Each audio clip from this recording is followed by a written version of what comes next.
ماشاء اللہ لا حول ولا قوة الا باللہ العلی العظیم افوض امری الی اللہ ان اللہ بصیر بالعباد۔ السلام علیکم ورحمۃ اللہ وبرکاتہ۔ اللہ تبارک و تعالیٰ کا شکر ہے کہ پروردگار نے مجھے یہ توفیق عطا فرمائی کہ میں اس وقت کراچی سے تاج العلماء مولانا محمد نقی نجفی اعلی اللہ مقامہ کا پوتا علیہ رحمت آپ کی خدمت میں سورہ مبارکہ یونس کے 5ویں رکوع کی آیات کے ساتھ حاضر خدمت ہوں۔ سورہ یونس قرآن مجید کا 10 نمبر کا سورہ ہے، اس کے 5ویں رکوع میں 13 آیات ہیں۔ آیات کے نشانات ہیں 41 سے لے کر 53 تک۔ آیت نمبر 41 سے تلاوت کا شرف حاصل کر رہا ہوں۔ اعوذ باللہ من الشیطان اللعین الرجیم، بسم اللہ الرحمن الرحیم۔ وَإِن كَذَّبُوكَ فَقُل لِّي عَمَلِي وَلَكُمْ أَعْمَالُكُمْ أَنتُمْ بَرِيئُونَ مِمَّا أَعْمَلُ وَأَنَا بَرِيءٌ مِّمَّا تَعْمَلُونَ۔ ترجمہ: اور اگر وہ آپ صلی اللہ علیہ وسلم کو جھٹلائیں تو آپ صلی اللہ علیہ وسلم فرما دیں کہ میرے لیے میرے اعمال ہیں اور تمہارے لیے تمہارے اعمال ہیں۔ جو کچھ بھی کہ میں کرتا ہوں تم اس کی ذمہ داری سے بے تعلق اور بری ہو، اور جو کچھ کہ تم کر رہے ہو اس کی ذمہ داری سے میرا کوئی تعلق نہیں۔ خدا کا یہ فرمانا کہ تیرا پالنے والا مالک مفسدوں کو خوب اچھی طرح سے جانتا ہے۔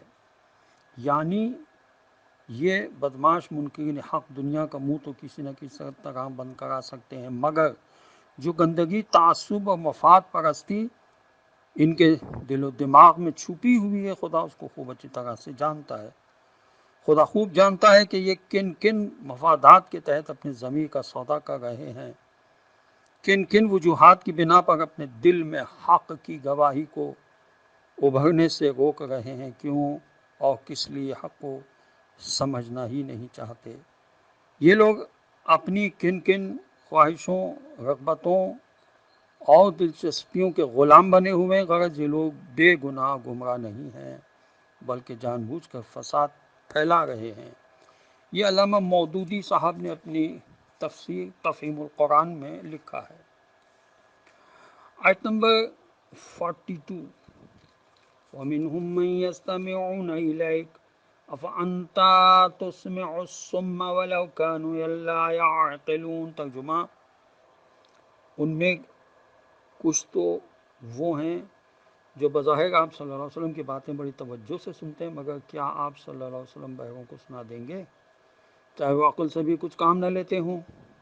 یہ آیت عقل کے اندھوں اور کان کے بہروں، یعنی حق کو سننے کے لیے تیار نہ ہونے والوں سے کھلم کھلا تبرہ یعنی بیزاری اور علیحدگی کی تاکید کر رہی ہے، جو نہ تو بصیرت سے کام لیتے ہیں اور نہ بصارت سے۔ یہ تفسیر صافی میں لکھا ہوا ہے، آیت نمبر 43، وَمِنْهُمْ مَنْ يَنظُرُ إِلَيْكَ أَفَأَنْتَ تَهْدِي الْعُمْيَ وَلَوْ كَانُوا لَا يُبْصِرُونَ۔ ترجمہ: اور ان میں سے بعض لوگ ہیں جو ان کو نظر اٹھا کر دیکھتے ہیں، مگر کیا آپ صلی اللہ علیہ وسلم اندھوں کو راستہ دکھا دیں گے، چاہے وہ دیکھیں بھی نہ، وہ دیکھنا ہی نہ چاہیں۔ پیغمبر اکرم صلی اللہ علیہ وسلم کو تسلی دی جا رہی ہے کہ جو لوگ توجہ سے سنتے ہیں تو وہ آپ صلی اللہ علیہ وسلم سے متاثر ہوتے ہیں اور حقائق پر ایمان بھی لاتے ہیں، مگر جو آنکھیں و کان رکھتے ہوئے اندھے و بہرے ہی بنے رہیں تو ان کی فکر نہ کریں۔ آپ صلی اللہ علیہ وسلم کے لیے یہ ممکن ہی نہیں کہ حق بات انہیں سنا دیں اور راہ حق انہیں دکھا دیں۔ یہ تفسیر فصل الخطاب میں علامہ علی نقی صاحب نے لکھا ہے۔ آیت نمبر 44، ان اللہ لا یظلم الناس شیئا ولکن الناس انفسهم یظلمون۔ ترجمہ: حقیقت تو یہ ہے کہ خدا کبھی انسانوں پر ظلم نہیں کیا کرتا، بلکہ وہ لوگ خود اپنے ہی اوپر ظلم کیا کرتے ہیں۔ مطلب یہ ہے کہ اللہ نے تو انہیں کان بھی دیے ہیں اور آنکھیں بھی دی ہیں، دل و دماغ و ضمیر کی نعمتوں سے بھی نوازا ہے، پھر اپنی ہدایتیں بھی دی ہیں۔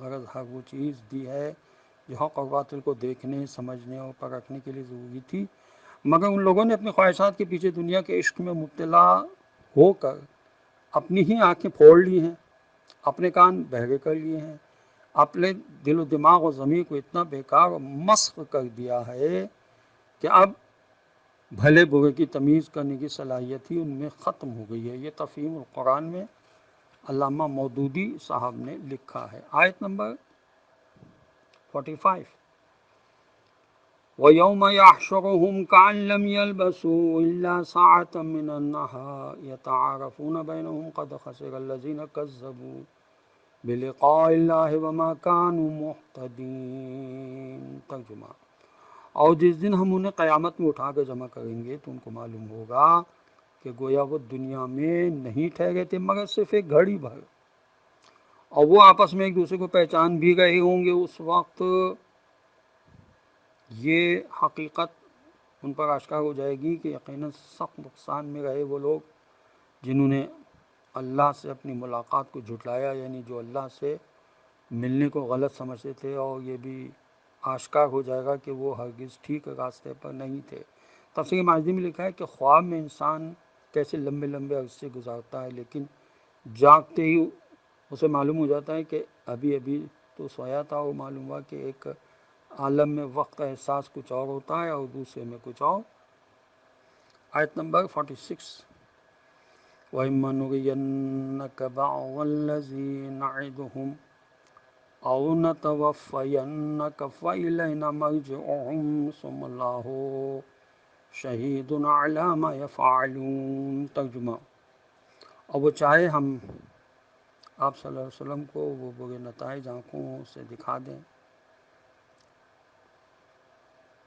جن سے ہم انہیں ڈرا رہے ہیں، یا جن سزاؤں کا ہم ان سے وعدہ کر رہے ہیں، یا اس سے پہلے ہی آپ صلی اللہ علیہ وسلم کو دنیا سے اٹھا لیں، بہرحال انہیں آنا تو ہمارے ہی پاس ہے، اور جو کچھ یہ کر رہے ہیں اس پر تو اللہ خود گواہ ہے۔ یعنی تفسیر عثمانی میں لکھا ہے کہ ہم نے کفار کو عذاب دینے اور اسلام کو غالب کرنے کی جو وعدے کیے ہیں وہ بہر صورت یقینی طور پر سب کے سب پورے ہو کر رہیں گے۔ اگر کسی وجہ سے دشمنان حق کو دنیا میں سزا نہیں بھی دی گئی تو آخرت میں ان کو ہرگز نہیں بخشا جائے گا۔ وہ بلا ہم سے بچ کر کہاں بھاگ سکتے ہیں، سب کے سب کو ہمارے پاس لوٹ کر آنا ہے، پھر ہم ان کے سارے افکار و اعمال کو خوب اچھی طرح بھی جانتے ہیں۔ نمبر 47، وَلِكُلِّ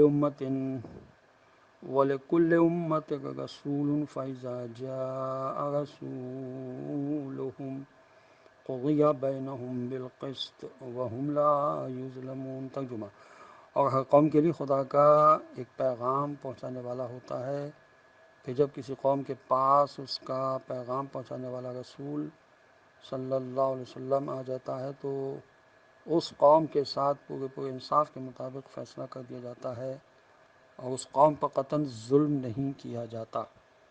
محققین نے نتیجہ نکالا ہے کہ جن ملکوں میں رسولوں کے آنے کی تحقیق نہیں ہوئی ہے وہاں کے مشہور ہادیوں عالموں کے بارے میں سکوت اختیار کیا جائے گا۔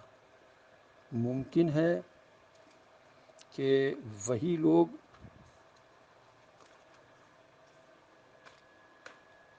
رسول ہوں یا کسی رسول کے نائب ہوں، یا تفسیر ماجدی میں لکھا ہے، اور تفسیر موضوع القرآن میں لکھا ہے کہ دوسرا نتیجہ یہ نکالا گیا ہے کہ خدا کی طرف سے رہنما کے آئے بغیر اتمام حجت نہیں ہوتا، اس لیے سزا کا جواز بھی نہیں ہوتا، مگر جب خدا کے بھیجے ہوئے رہنما آ جاتے ہیں تو ان کے مخالفوں کے لیے سزا کا جواز پیدا ہو جاتا ہے۔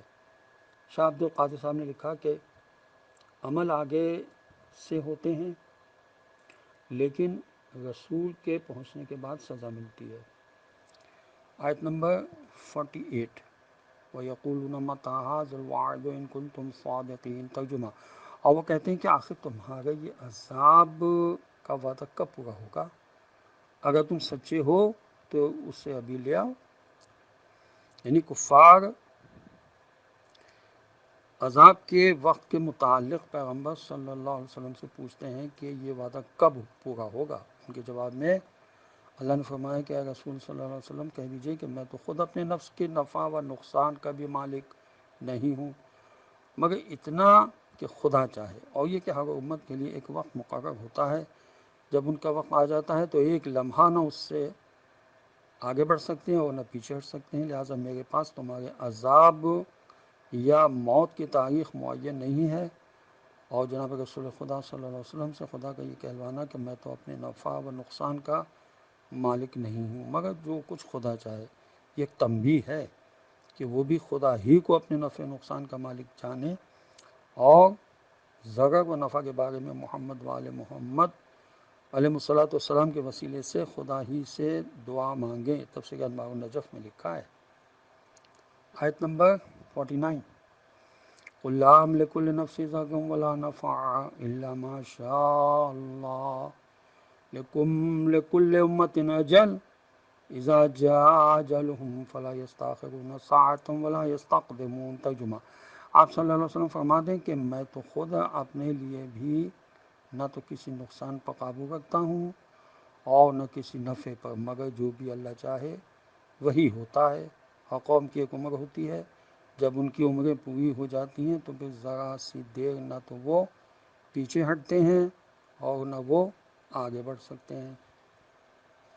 تفسیر عیاشی میں لکھا ہے کہ حضرت امام جعفر صادق علیہ السلام سے روایت ہے کہ جناب رسول خدا صلی اللہ علیہ وسلم نے فرمایا، یہاں اجل سے مراد موت کا وہ وقت، مقررہ وقت ہے جو شب قدر میں فرشتوں کو بتا دیا جاتا ہے۔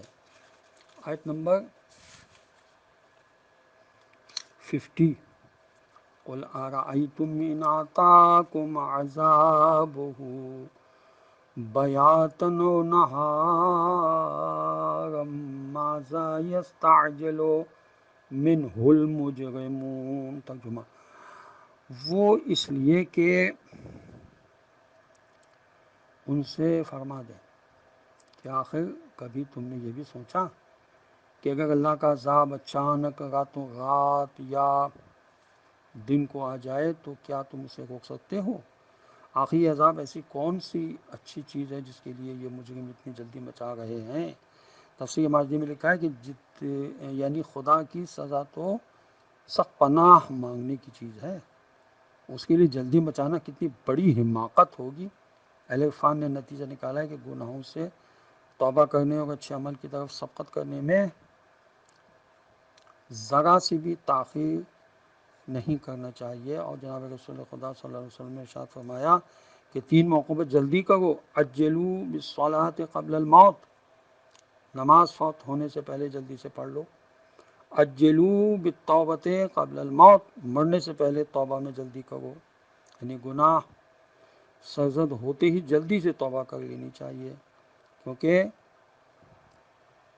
نہ معلوم موت کس وقت وارد ہو جائے۔ اور عجلوا بالصدقۃ قبل البلاء، صدقہ دینے میں جلدی کرو کیونکہ مصیبت نازل ہونے کا علم نہیں کہ کب یا اگلے ہی لمحے وارد ہو جائے، اور صدقہ جو ہے وہ مصیبت کو ٹال دیتا ہے۔ آیت نمبر 51، ثم اذا ما وقع آمنتم به الآن وقد کنتم به تستعجلون، اس کے بعد جب وہ عذاب الہی کو آتا دیکھ لیں گے تو کیا تم اس وقت ان سے یہ توقع رکھتے ہو کہ وہ اسے مان لیں گے؟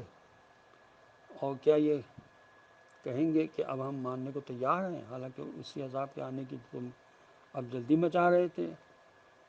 تو یعنی عذاب کے آنے کی جلدی کرنا اس لیے ہے کہ انہیں عذاب کے آنے کا یقین نہیں تھا، یہ عذاب کے وعدے کو مخول یعنی مذاق سمجھ رہے تھے۔ اگر انہیں عذاب کے آنے کا یقین ہوتا تو بچنے بچانے کی فکر کرتے، لیکن عذاب آنے کے بعد انہیں عذاب کا یقین آیا تو انہیں کیا فائدہ ہوگا؟